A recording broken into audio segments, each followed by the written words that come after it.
Hi, I'm George Norrie, and welcome to our Coast to Coast AM YouTube channel. Have fun, tell your friends, and share us with everyone.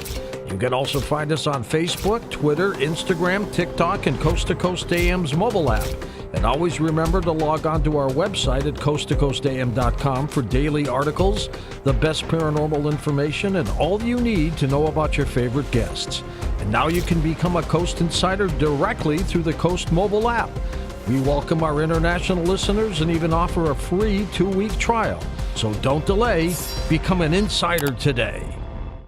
And welcome back to Coast. Tim Schwartz, Emmy Award-winning television producer, videographer, is the author of a number of popular books, including, of course, The Lost Journals of Nikola Tesla. As a photojournalist, Tim has traveled extensively and investigated all kinds of paranormal phenomena and other unusual mysteries from such diverse locations as the Great Pyramid in Egypt, the Great Wall in China. He's a writer, editor, online newsletter, Conspiracy Journal as well. And here he is on Coast to Coast. Tim, I'm looking forward to this. Well, thank you, George. As always, it's a real pleasure to be with you on Coast to Coast. So Nikola Tesla, born in July of 1856, how did he manifest his incredible knowledge of electricity and everything else? Oh, boy.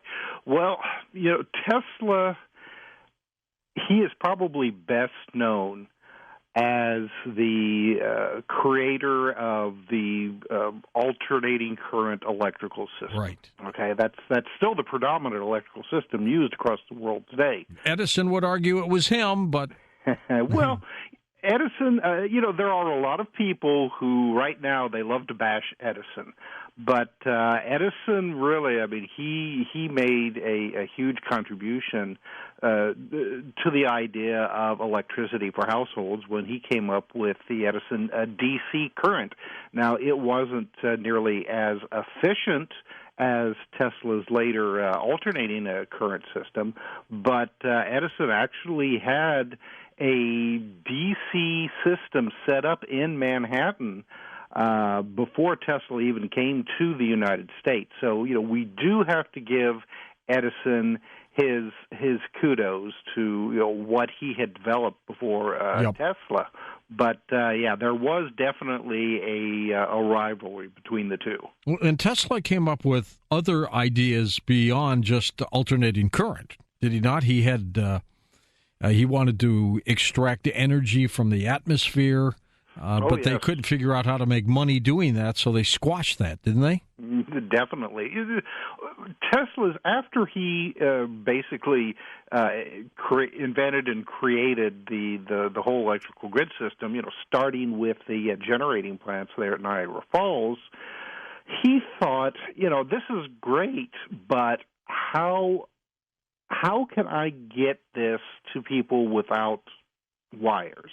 He had this vision that electricity and energy could be sent without wires, either transmitted through the atmosphere like Wi-Fi.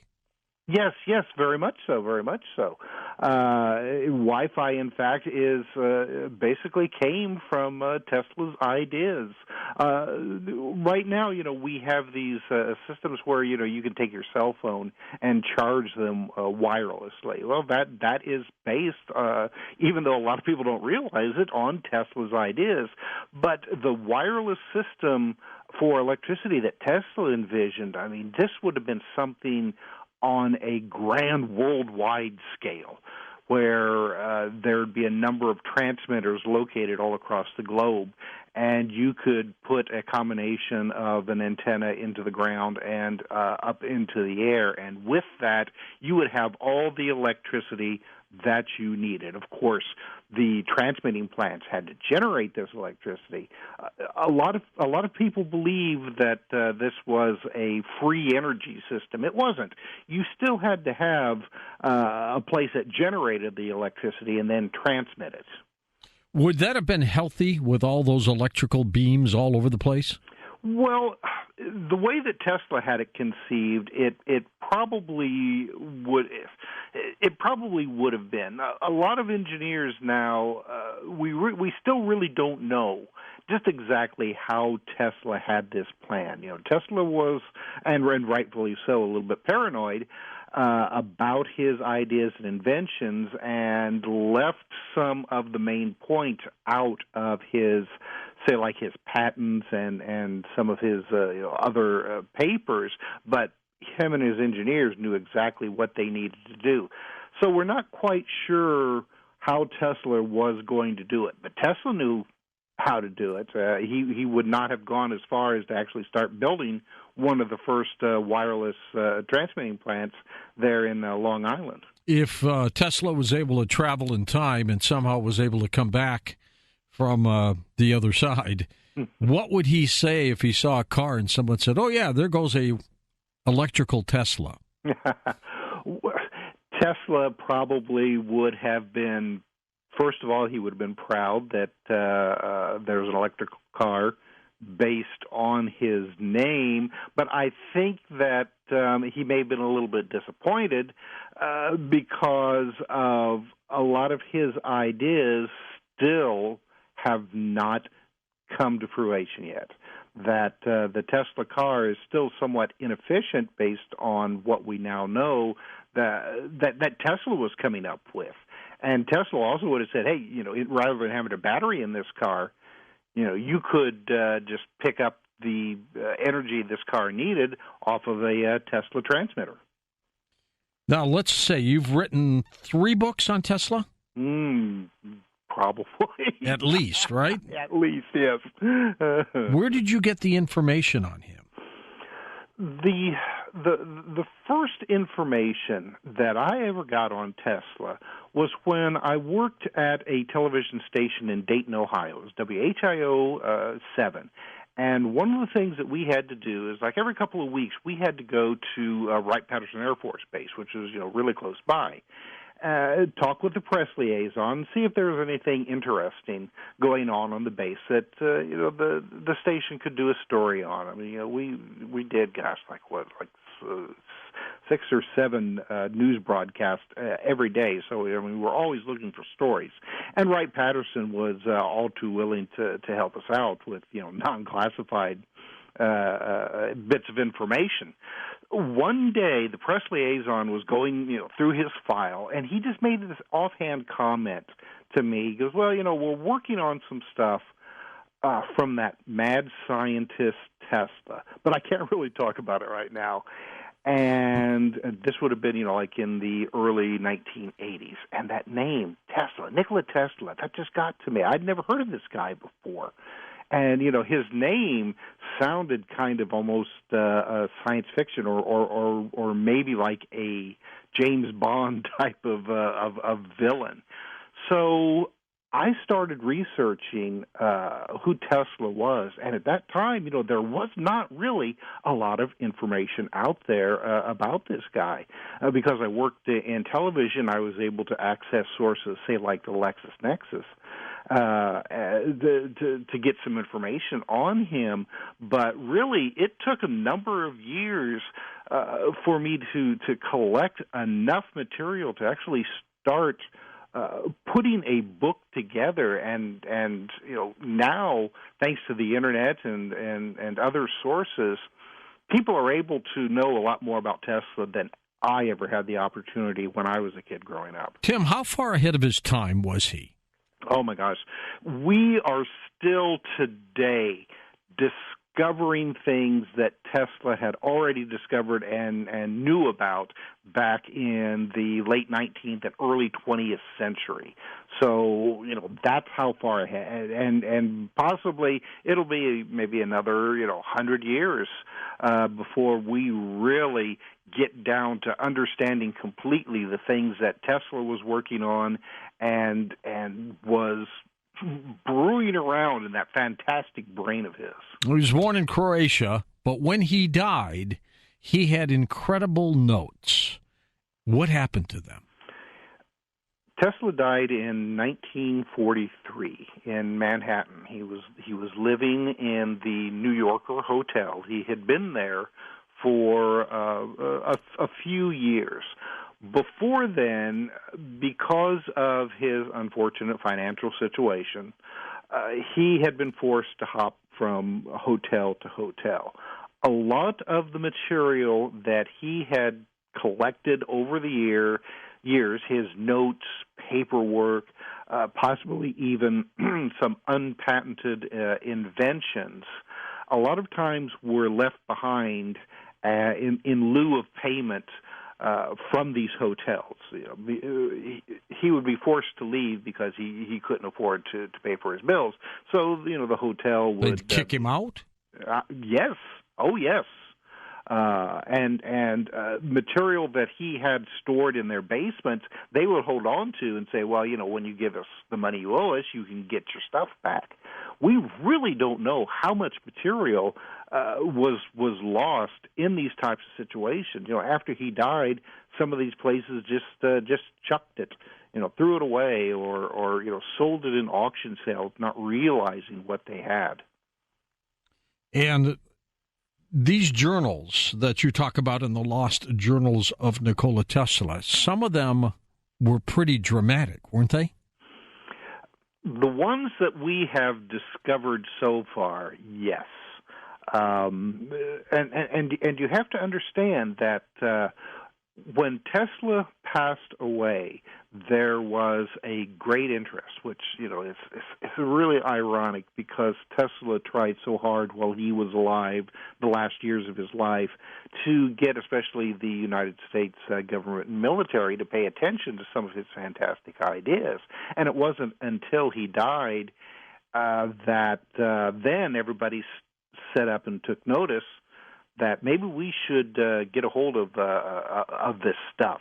In fact, the Vice President of the United States at the time sent a telegram to J. Edgar Hoover saying that Tesla has passed away. We need to get a hold of everything that we can before somebody else does. Yes, and unfortunately, that had already happened. Several years before Tesla had passed away. Probably the Soviet Union, probably the Nazi powers in Germany had gotten a hold of a lot of material that we now know of. It's unfortunate. We don't know just exactly how much was taken away from the United States by these competing world powers. Didn't he have the information, or at least built a death beam that could take planes out of the sky? Tesla had been working on this idea for a number of years, and a lot of people like to call it a death ray. And Tesla always said, no, this isn't a ray, because a ray only had a finite amount of distance, while he said a death beam, could go. He said that his death beam could actually knock aircraft out of the sky up to, say, 250 miles from its source. So this would have been what we now call a particle beam weapon. All right? Tesla conceived of this probably during his experiments at Colorado Springs, Colorado in 1899. So this is how far back this idea that Tesla had.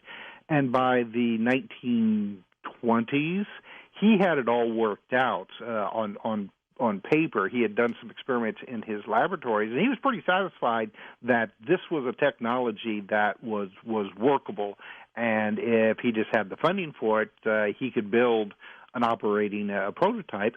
But again, nobody paid attention to him except the Soviet Union. Isn't that incredible? Yeah, it really is. Well, and we see this all the time. People have some really fantastic ideas, and they're ignored until really years and years later, after they passed away. Possibly somebody else rediscovers these ideas and inventions, and then makes it work, while the originator just everyone forgets about him. Tesla's just an excellent example of that kind of situation. Where do you think his journals and notes are right now? Well, a lot of them ended up in the hands of the United States government. Are they locked up somewhere? Some of them did. Some of them, over the years, some of them have just disappeared. They had been spread out to places like Wright-Patterson Air Force Base, DARPA facilities. A lot of them, again, ended up overseas. I think that a lot of it has been forgotten about. Like you said, they've been locked away someplace. That whole compartmentalization, need-to-know type of situation, and then they've just been forgotten about.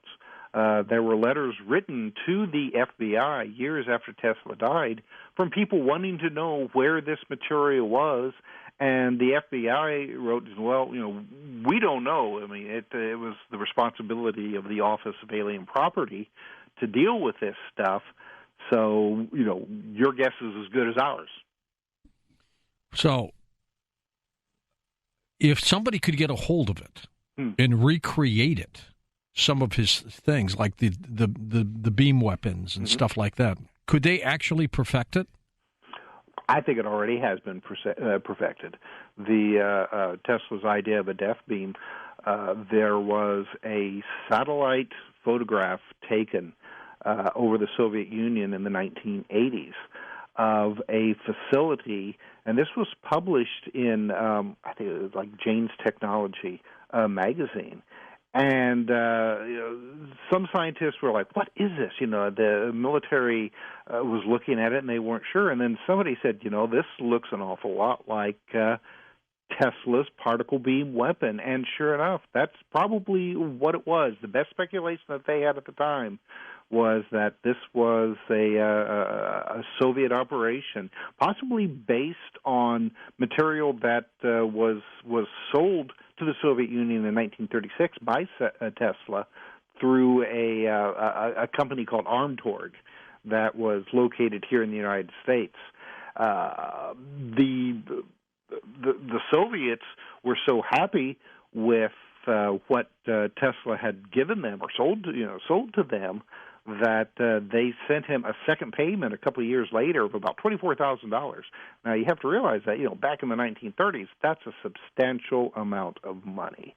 So, obviously, this was something that worked, at least enough that the Soviet Union felt that, hey, we need to give this guy some more money. We're very happy with it. Tim Schwartz with us. One of his books is called The Lost Journals of Nikola Tesla. Another one, of course, is called The Final Nail in Your Coffin. And, of course, he also has Men of Mystery, Nikola Tesla, and Otis T. Carr. Who was Otis T. Carr? Otis T. Carr was a gentleman who, in the 1950s, came up out of the woodwork somewhere and claimed that when he was a youngster, he was a bellhop at the New Yorker Hotel and got to know Tesla after Tesla had been hit by a cab and was severely injured. One of Tesla's great loves was going to the park and feeding the pigeons. He loved pigeons and would often bring them back, injured pigeons, back to his hotel room, much to the chagrin of the staff at the New Yorker. Well, Otis said that Tesla got him to that Carr was the guy to go and buy Tesla's bird food, peanuts, and things like that. And the two got to know each other. And Carr said that Tesla had given him ideas on Tesla's work with field propulsion. Let's finish up on Otis T. Carr. Then I want to ask you about time travel, Tim. Sure. Let's see. Otis T. Carr emerged in the 1950s from Baltimore, Maryland, and claimed that he had invented basically a spaceship based on the ideas of Tesla. Now, Carr said that any vehicle accelerated to an axis rotation relative to its attractive inertial mass immediately becomes activated by free space energy and acts as an independent force. Basically means that it could fly without conventional means of propulsion. So Carr went as far as to actually starting a company to build this craft, and it seems like that just as he was getting ready to bring this thing out, the government shut him down, saying that he was illegally getting people to buy stocks in his company when he didn't have anything to base these stock claims Did they on. arrest him? They tried to. He was incarcerated briefly, but then it just seemed to fall apart. No one is really just quite sure what the government's beef that they had with. Carr said that the government had a monopoly on spaceships, and they didn't want any competition. Do you think he was the real deal? I think so. One of Carr's engineers, a gentleman by the name of Ralph Ring, resurfaced in 2006 when Ring found out that there was a renewed interest in Otis T. Carr, and Ralph said that yes, this device did work, and that they had actually tested it a couple of times, and not only did it levitate, as we think of as anti-gravity, but it actually seemed to work on a time-space principle where it would disappear from one location and reappear in another. So, it's a fascinating story, and I've looked into it for a number of years. But again, with a lot of stories like this, you kind of hit a wall after a certain amount of time that it's difficult to penetrate any further than that. All right, now what's the time travel portion of your book, The Lost Journals of Nikola Tesla? In the late 19th century. This was before actually Tesla had gone to Colorado Springs, Colorado. He was experimenting in his New York laboratory with rotating magnetic fields. And Tesla told a reporter for one of the local New York papers that while he was standing in the middle of this array, that he reached out to grab something, and there was an arc of electricity that basically just like a big spark that came off of his Tesla coil and struck him. And Tesla was protected, but he said that for a brief moment of time, he felt like that he was outside of time and space. He said that he could see the past, present, and future all at the same time, which gave him some interesting ideas on how the universe works in cosmology. Was he remote viewing? Is that possible? I think it was more than that, though. I think that this situation actually did not physically, because there was an assistant there, working with him, and his assistant actually had to grab a wooden board and strike Tesla with it to knock him, out of this electrified this force. field. Huh? Yeah. And the assistant wasn't about to go in it, right? Oh, no. You went in it. I mean, the assistant wasn't dressed properly, didn't have the proper footwear to keep him grounded like Tesla did. If the assistant had just reached in and tried to grab Tesla, he would have been electrocuted and killed right then and there. But he was smart enough to grab a wooden board, which made sure there wasn't any conductivity then, and knocked Tesla out of it. Tesla said that this gave him some ideas on how time and space works, and that possibly using this, that people may be able to get outside of time as we know it. It was a complex theory that Tesla would later write about as part of his unified field theory, which unfortunately never got published. Again, I mean, we have notes, we have some recollections by Tesla on this, but the paperwork that he put down about his ideas has been scattered to the four winds. Well, that's pretty dramatic stuff, though. It is. It really is. And because of this, Tesla had some contradictions with Einstein's theory of relativity and how things worked. But I think that when it came to Tesla and Einstein, and now quantum theory, that you have guys who were kind of tunnel visioned and looking at cosmology in the universe and how things work from their perspectives, and rather than only one of them being right, I think all of them are right. It's kind of like the blind men who are examining an elephant without ever having experienced one before. One grabs the trunk, and and the other grabs his tail, and the other grabs his feet. Each has their own idea of what they're grabbing a hold of, and it's going to take somebody, and that may have already happened at this point, who knows, to unify all of these theories to give us a really good working idea of how the universe and time and space works. What's this story about Tesla perhaps receiving signals from Mars? What's that all about? When Tesla was in Colorado Springs, he was working. He had a number of different things that he was working on.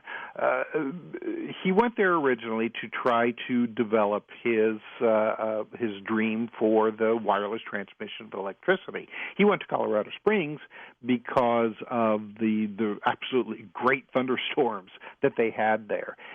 His idea at first was that possibly he could grab lightning out of the atmosphere and use that to power the world. And so he had developed a receiver, a radio receiver, that he could go and track thunderstorms, and see how far away they were and how close they were getting to his laboratory. So it's kind of almost like the movie Frankenstein, where you saw Dr. Frankenstein with big antennas and kites to try to attract the electricity. That was based on what Tesla was doing at that time. Tesla's receiver, one night, rather than picking up the sound of thunderstorms, picked up what Tesla said was an intelligent signal. Now, at this time, this would have been around 1898, 1899. As far as anybody knows, nobody else had radio transmitters on this planet. Tesla was the only one who had a transmitter and a receiver.